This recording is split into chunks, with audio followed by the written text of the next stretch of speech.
With consideration of H.R. 350, the Domestic Terrorism Prevention Act of 2022, the Judiciary Committee is taking reasonable, meaningful steps to address the rising menace of organized intolerance and hate-fueled violence. This bill creates 3 offices, one each within the Department of Homeland Security, the Department of Justice, and the FBI, to monitor, investigate, and prosecute cases of domestic terrorism. These newly created offices would issue joint biannual reports to Congress assessing the state of domestic terrorism threats with a specific focus on white supremacists. H.R. 350 requires these newly created offices to focus their resources based on the data collected and the most significant threats, which will be described in detail in their joint reports to Congress. These are reasonable, measured policies to help focus the federal government's resources on the threats that continue to terrorize and kill Americans. In April 2020, the committee held a hearing titled Hate Crimes and the Rise of White Nationalism. Last February, the Subcommittee on Crime, Terrorism, and Homeland Security held a hearing on the rise of domestic terrorism in America. And last month, the Crime Subcommittee held a hearing on the rise in violence against minority institutions. We have been forced to return to the subject of domestic terrorism year after year as our communities repeatedly face the grim reality that we must do more to combat white supremacy and domestic violent extremism.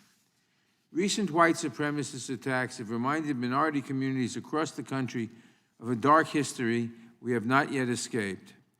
The 2019 shooting spree at a Walmart in El Paso, Texas, which left 22 people dead and 24 more wounded, marked the deadliest attack in modern times against the Latino community in the United States.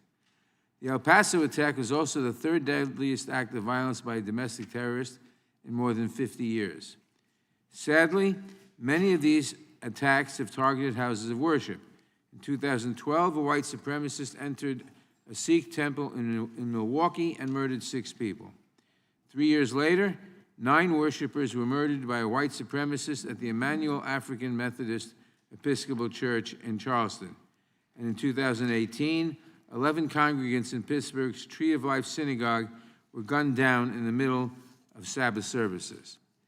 Following these tragedies, the committee heard from numerous experts and community leaders who described the continued threat posed by white nationalism and the continued need to do more to keep Americans safe.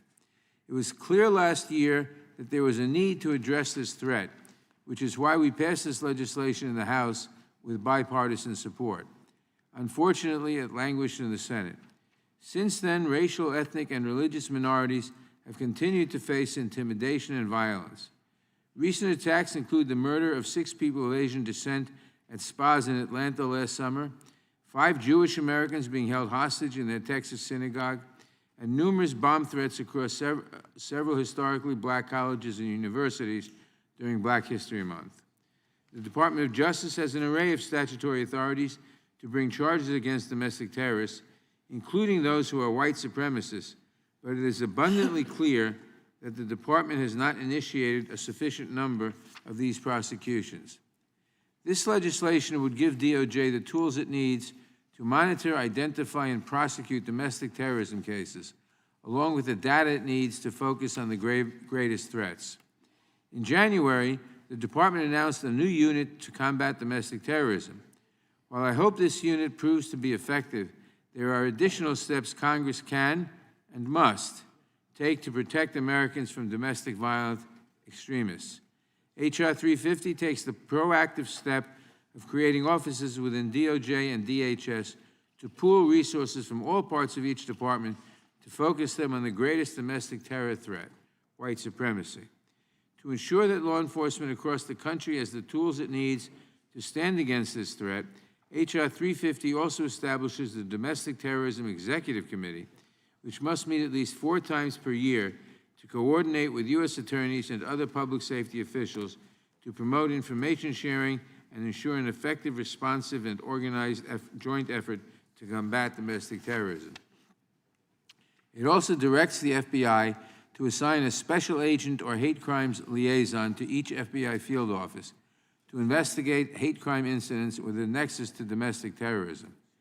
Every part of the country deserves responsive, well-trained law enforcement officers to protect all Americans from white supremacist violence.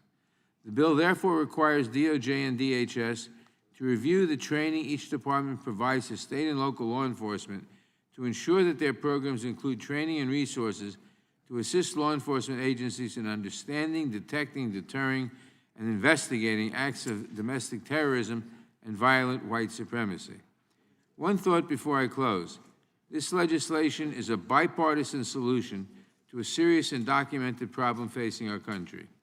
We have certainly had our differences in this hearing room when it comes to how Congress should address domestic terrorism and white nationalism. But each one of us must acknowledge that the threat of violence from these extremists is real. I therefore urge my colleagues to address this legislation in the bipartisan, practical spirit in which it is intended.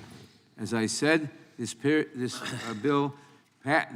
same bill passed the House overwhelmingly on a bipartisan basis 2 years ago.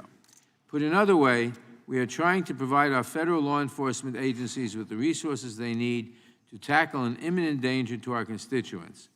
Please do not disrupt this work with sound bites and conspiracy theories. I thank Representative Brad Schneider and Senator Dick Durbin for their diligent work in developing and introducing the Domestic Terrorism Prevention Act here in the House and in the Senate. This committee stood together last Congress to pass this legislation in a bipartisan fashion. I urge all members to do so once again to protect the nation from the threat of domestic terrorism and to keep our communities safe. I now recognize the ranking member of the Judiciary Committee, the gentleman from Ohio, Mr. Jordan, for his opening.